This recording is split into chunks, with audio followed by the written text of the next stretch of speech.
Suci pun dengan terpaksa langsung membuka pintu kamarnya. Namun saat dirinya membuka pintu, tiba-tiba seekor ular piton yang panjangnya 2 meter sedang melilit tubuh bapaknya. Ular itu merasa terusik dan segera memberikan kertakan kepada Suci. Assalamualaikum warahmatullahi wabarakatuh. Ketemu lagi dengan saya Erwin di channel Erwin Story. Halo teman-teman, gimana kabarnya? Semoga kalian baik-baik saja ya. Kali ini aku akan membacakan cerita yang ditulis oleh Restu Wiratmaja. Nanti link sumber seperti biasa aku taruh di kolom deskripsi ya. Kisah ini merupakan sebuah pengadaptasian sosial terkait sebuah kejadian yang terbilang aneh, namun sangat mengerikan. Gak usah lama-lama lagi, yuk seperti apa kengerian ceritanya? Cari posisi yang nyaman, rebahkan badan, selamat mendengarkan.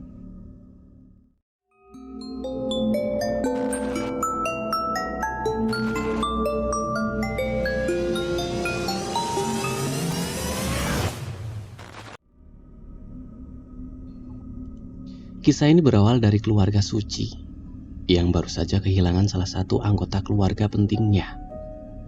Dia adalah Ibu Mirnah, ibu dari Suci itu sendiri. Ibu Mirnah diketahui meninggal secara tidak wajar.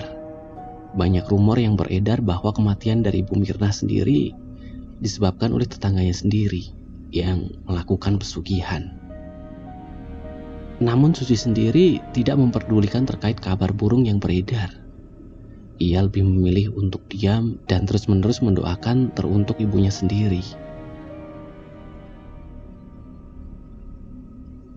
Hari pertama. Di hari pertama setelah kematian Ibu Mirnah, Suci masih dalam keadaan sedih. Ia sendiri sering merenung dan memilih untuk menyendiri dengan waktu yang sangat lama. Tampaknya kehilangan seorang ibu seperti kehilangan setengah dari kehidupannya.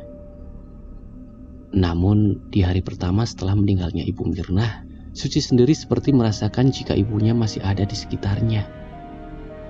Arwahnya seperti terus-menerus mendatangi kamarnya.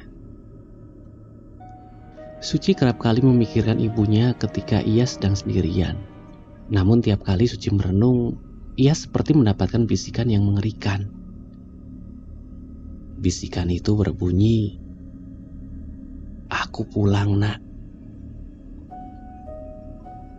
Suci yang sering kali mendapatkan bisikan itu seperti bertanya-tanya, apakah kematian ibunya ini benar-benar kematian yang serius? Atau memang ada hal lain di balik itu semua? Malam harinya, tepat di mana Suci ingin tertidur, dia mendapat ruangan ibunya seperti ada seorang yang menangis. Suci pun mendekatkan telinganya ke daun pintu untuk membenarkan dirinya terkait suara tangisan itu.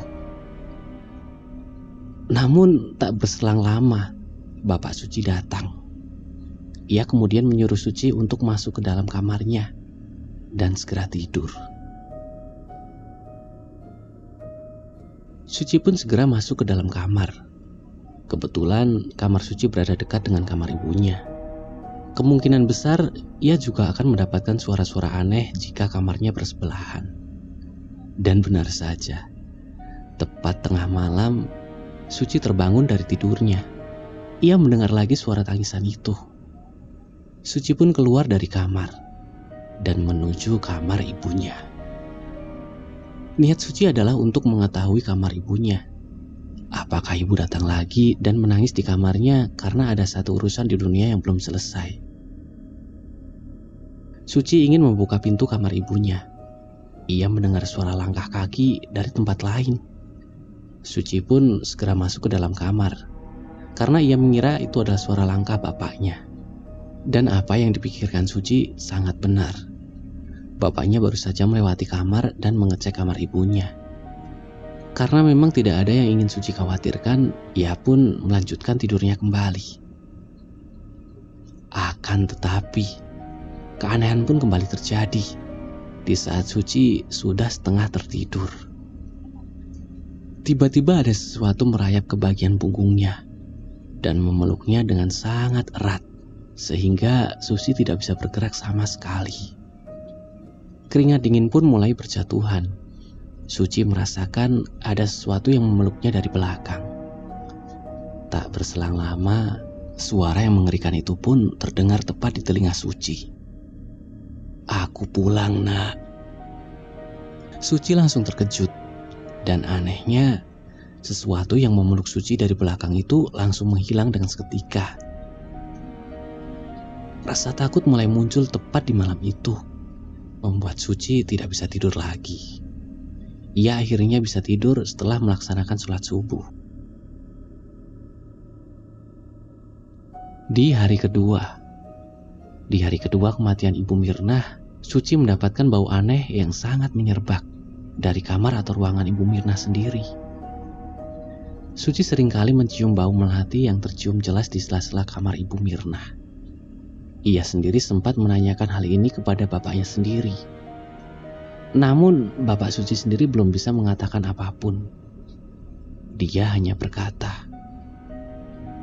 "Ibu kangen sama kamu. Dia mungkin mau nengokin kamu."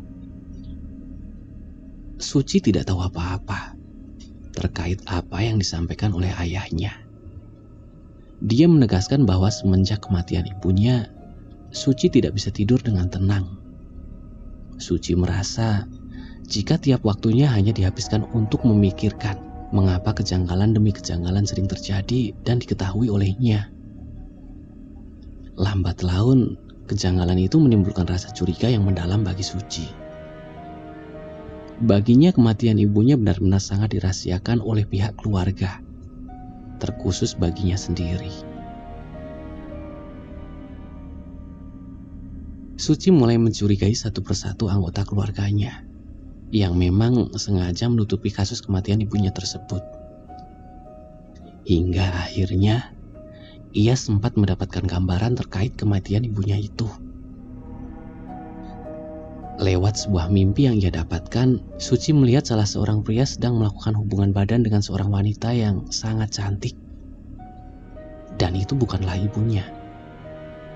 Namun tepat di mana seorang laki-laki itu sedang melakukan hubungan badan, Suci melihat ada seorang wanita yang sedang dililit oleh ular yang ukurannya sangat besar.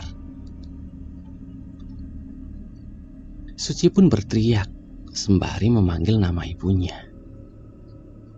"Ibu, ibu." Namun teriakan Suci tak berguna apapun. Begitu juga dengan wanita yang sedang bersetubuh dengan seorang lelaki misterius itu.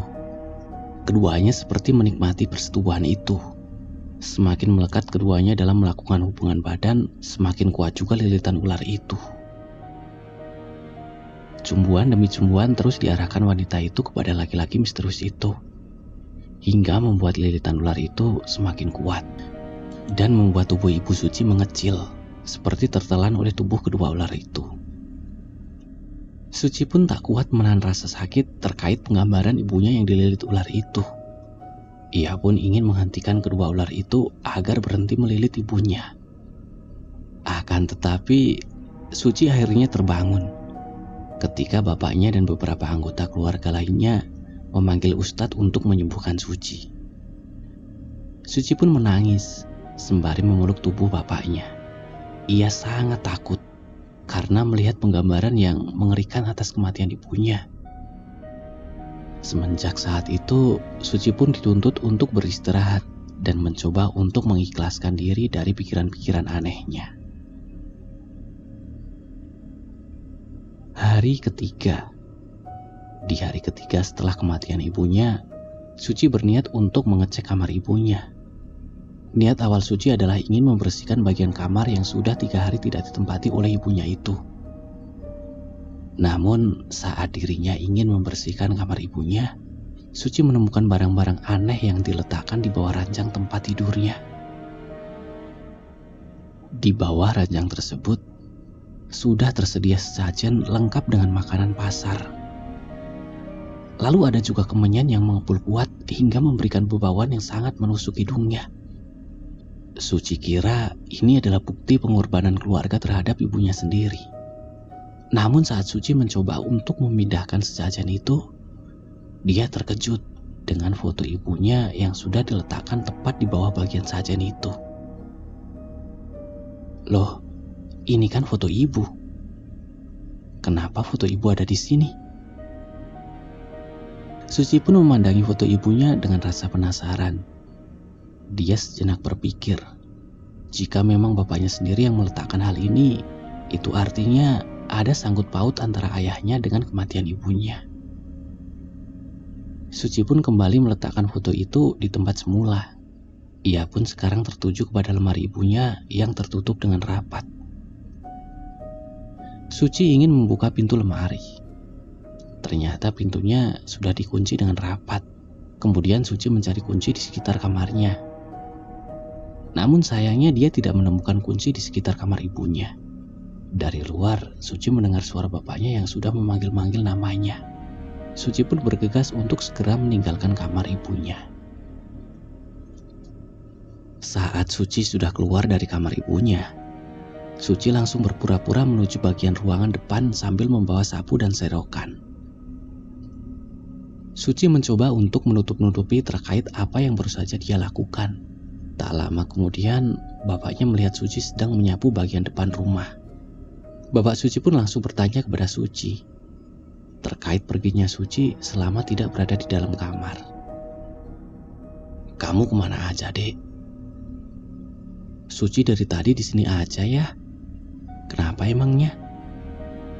"Loh, Bapak baru saja ke depan, tapi kamu gak ada." Suci segera mencari alasan yang masuk akal saat bapaknya bertanya seperti itu. "Oh, tadi Suci ke belakang ya. Suci bersihin bagian belakang dulu. Pas Bapak di belakang, Suci lagi di depan. Cuman Suci lewat dari belakang pintu rumah dan langsung ke depan. Karena Suci cari serokan ya. Adanya di bagian samping rumah." "Oh begitu. Pantesan tadi pas Bapak manggil kamu gak ada." "Iya Pak. Emangnya kenapa Bapak manggil Suci?" "Tadi Ayah nyariin kamu. Karena Bapak takut kamu masuk ke dalam kamar ibu." Jelas Bapak Suci. "Emangnya kenapa ya?" tanya Suci. "Nggak apa-apa. Kamu jangan sampai masuk ke kamar ibu ya." "Ada apa ya emangnya?" tanya Suci. "Nggak apa-apa. Cuma takut ada sesuatu yang ganggu kamu." Jelas Bapak Suci. "Emangnya apa ya? Setan?" tanya Suci dengan polosnya. "Pokoknya jangan masuk aja. Soalnya itu harus dikosongkan selama 1 minggu." "Loh, kalau dikosongin siapa yang nempatin?" "Bapak yang nempatin." Suci mulai agak curiga di sini. Dia menimpali bahwa bapaknya masih menutupi kebenaran yang ia tahu sebenarnya. Faktanya, jika memang tidak boleh ditempati, mengapa ada pengecualian bahwasanya yang harus menempati kamar itu hanyalah bapaknya sendiri? "Oh iya, makanan sudah siap. Kamu makan ya?" "Iya ya, nanti Suci makan sehabis beres-beres." Setelah Bapak Suci menyuruh Suci untuk makan, ia pun pergi keluar rumah untuk kepentingannya sendiri. Belum tahu apa yang dilakukan oleh bapaknya, namun Suci sendiri seringkali melihat bapaknya keluar, bahkan sewaktu ibunya masih hidup. Suci tidak memikirkan apapun yang berkaitan dengan kegiatan bapaknya. Namun tak lazim rasanya jika baru saja berduka, akan tetapi seringkali keluar. Padahal Bapak Suci sendiri bekerja sebagai petani. Dan teruntuk hal-hal yang berkaitan dengan petani semestinya dilakukan di waktu pagi-pagi. Namun saat itu Bapak Suci mengenakan pakaian lengkap seperti ingin menemui seseorang. Sepertinya Bapak Suci memang benar-benar memiliki sebuah rahasia yang memang semuanya masih berkaitan dengan ibu dari Suci sendiri.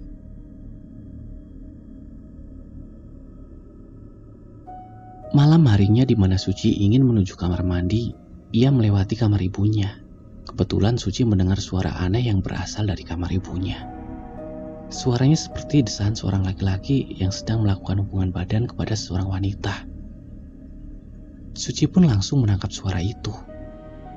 Sepertinya suara itu adalah suara dari bapaknya sendiri. Suci mulai curiga. Apa jangan-jangan bapaknya sedang bermain-main terhadap wanita lain? Ia pun mengintip lewat lubang gagang pintu di kamar ibunya. Saat Suci mengintip, dia melihat bapaknya sedang menciumi seorang wanita yang sangat cantik. Namun ada sesuatu yang aneh. Suci melihat dengan kedua matanya sendiri jika ayahnya sedang dililit oleh ekor ular yang sangat besar. Suci pun langsung menutup mulutnya. Ia perlahan-lahan melangkah mundur sambil menutupi mulutnya agar tidak bersuara. Setelah itu ia kembali untuk masuk ke dalam kamarnya. Suci tidak jadi masuk ke kamar mandi setelah melihat hal yang tidak mengenakan tersebut. Pantas saja, Suci merasa jika hidup bapaknya benar-benar tidak masuk akal. Dengan penghasilan sebagai tani, bapaknya mampu mendapatkan hasil panen yang sangat melimpah, tepat sehari setelah kematian ibunya. Kemungkinan besar bapaknya memang telah melakukan hal ini sejak lama. Namun karena dirinya tak ingin ada anggota keluarga lainnya yang tahu, alhasil kejadian tersebut hanya ditutup-tutupi. Dan sekarang semuanya telah terbongkar. Suci pun tidak keluar dari kamarnya. Sampai akhirnya hubungan badan antara bapak dan juga siluman ular itu telah usai. Sembari mengecek luaran, Suci pun pelan-pelan menuju ke kamar mandi. Namun saat dirinya melewati kamar ibunya, rasa penasaran pun kembali muncul. Suci ingin sekali melihat bapaknya yang berada di dalam kamar ibunya. Akan tetapi, dia mendengar suara desisan ular yang sangat kencang, seperti suara ular asli yang benar-benar berada di dalam kamar. Suci pun dengan terpaksa langsung membuka pintu kamarnya. Namun saat dirinya membuka pintu, tiba-tiba seekor ular piton yang panjangnya 2 meter sedang melilit tubuh bapaknya. Ular itu merasa terusik dan segera memberikan kertakan kepada Suci. Suci yang melihat amarah dari ular itu langsung mundur beberapa langkah sambil berteriak ketakutan. Sedangkan bapaknya wajahnya sudah memucat dengan mulut yang sudah terbuka lebar. "Bapak!" Suci pun langsung berlari untuk meminta pertolongan warga yang berada di sekitaran rumahnya. Namun karena saat itu kondisi sudah malam, tidak ada satupun warga yang lalu lalang keluar. Suci pun langsung menuju ke rumah-rumah warga, sembari menggedor-gedor tiap pintunya untuk meminta pertolongan kepada mereka. Setiap pintu yang ia gedor, tidak ada satupun warga yang mau membukakan pintu rumahnya. Suci pun menangis sambil meminta tolong. Hingga akhirnya ada salah satu warga yang membukakan pintunya. Dia adalah seorang warga biasa yang sedikit mengerti terkait apa yang dirasakan oleh Suci sendiri. "Dek, kamu kenapa menangis?" "Bapakku dililit ular. Tolong bapakku." "Tidak bisa, Dek. Bapakmu sudah terikat dalam perjanjian. Tapi bagaimana cara melepaskan ular itu?" "Ambil tanah kuburan ibumu lalu taburkan di atas ular itu. Ular itu akan takut dengan lemah layat yang sudah terikat dari tumbalnya sendiri. Nanti ular itu akan lepas dengan sendirinya." Suci pun segera berlari menuju ke kuburan ibunya. Perlahan matanya terlihat dengan jelas sesuatu yang aneh di tiap kuburan. Suci melihat sayup-sayup bayangan putih dengan rambut panjang sedang duduk di atas pohon. Lalu ia juga melihat sosok bayangan putih yang sedikit tercoreng dengan tanah kuburan, sedang melompat-lompat di dekat pohon itu. Suci tidak memperdulikan hal tersebut. Ia memilih untuk segera mengambil tanah kuburan dan bermaksud untuk menyelamatkan bapaknya dari jeratan ular itu. Setelah Suci berhasil mengambil tanah kuburan itu, dia pun kembali berbalik menuju arah rumah. Namun di tengah perjalanan, ia menemukan seorang wanita dengan pakaian serba putih sembari menuntun seorang anak kecil yang rambutnya acak-acakan. "Dok, kenapa kamu mau menyelamatkan bapakmu? Kamu siapa?" "Di desa ini, orang yang telah melakukan persetubuhan dengan Nyai Ratu, dia tidak akan pernah lepas. Aku ingin menyelamatkan bapakku." "Dok, lebih baik kamu jangan ikut campur. Bapakmu sudah bukan milikmu lagi." Tiba-tiba perasaan merinding pun begitu terasa dari bagian bawah hingga ubun-ubun kepala. Sosok wanita dan anak kecil itu berbelok ke arah lain, sembari tertawa melengking. "Astagfirullahaladzim. Ya Allah, lindungi hambamu ini." Suci pun kembali bangkit. Ia langsung menuju ke arah rumahnya. Namun di sepanjang jalan, ia melihat beberapa warga dengan wajah yang sangat asing. Sepertinya itu bukan warga asli di desanya. Warga itu sembari mengatakan, "Muleh, muleh, muleh." Suci pun berteriak sambil meminta tolong agar segala gangguan-gangguan yang ada di sekitarnya segera dihentikan. Sampai akhirnya pundaknya ditepuk dari arah belakang. "Sudah diambil lemah layatnya?" Sudah, Pak." "Mari aku bantu." Akhirnya warga itu pun ingin membantu Suci yang benar-benar sudah kewalahan. Ia pun langsung menuju ke dalam rumah, lalu menuju ke arah kamar Ibu Suci. Saat mereka berdua datang, tiba-tiba lampu kamar menjadi mati. Lalu dari bagian bawah ranjang keluarlah seorang wanita yang sangat cantik.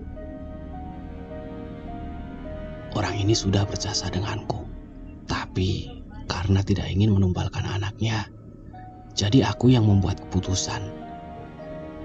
Jelas sosok wanita cantik menggunakan baju serba kuning itu. "Keputusan apa?" "Keputusan untuk mengambil tumbal." Tanpa berlama-lama, sosok wanita itu berencana untuk menyerang Suci. Namun warga yang tengah memegang lemah layat itu langsung menaburkan tepat ke arah wajah dari sosok wanita ular itu. Wajah sosok wanita itu tiba-tiba terbakar, lalu menghitam dengan sendirinya. Sosok wanita itu pun langsung menghilang dengan sekejap, tepat setelah kepulan asap memenuhi ruangan itu. Namun di saat lampu kamar mulai menyala, Suci dan seorang warga tersebut terkejut saat melihat ayahnya sudah meninggal, dengan wajah yang sudah pucat dan mulut yang menganga lebar. Lalu muncul juga bau busuk dari alat kelaminnya yang ternyata telah dijadikan wadah untuk meneteskan bibit-bibit baru dari siluman ular tersebut. Suci menangis jadi-jadinya. Ia baru menyadari bahwa ayahnya telah melakukan persekutuan dengan siluman ular tersebut. "Ibumu meninggal karena ini," jelas seorang warga itu.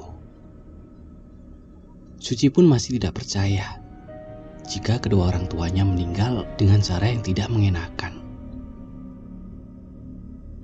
Hari itu benar-benar hari yang sangat memilukan bagi Suci. Suci sendiri benar-benar merasa hancur saat itu. Selanjutnya jasad dari Bapak Suci pun dikuburkan dengan letak yang sangat jauh dari pemakaman warga. Pasalnya warga tidak ingin tempat pemakamannya terdapat pelaku pesugihan. Walau bagaimanapun juga, Suci tetap menerima ketepatan itu.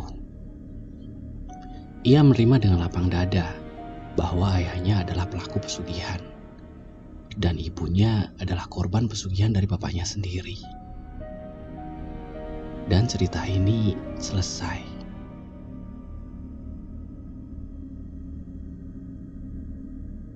Terima kasih yang sudah mendengarkan cerita ini sampai selesai. Gimana menurut kalian? Saya Erwin, sampai ketemu di cerita selanjutnya. Terima kasih.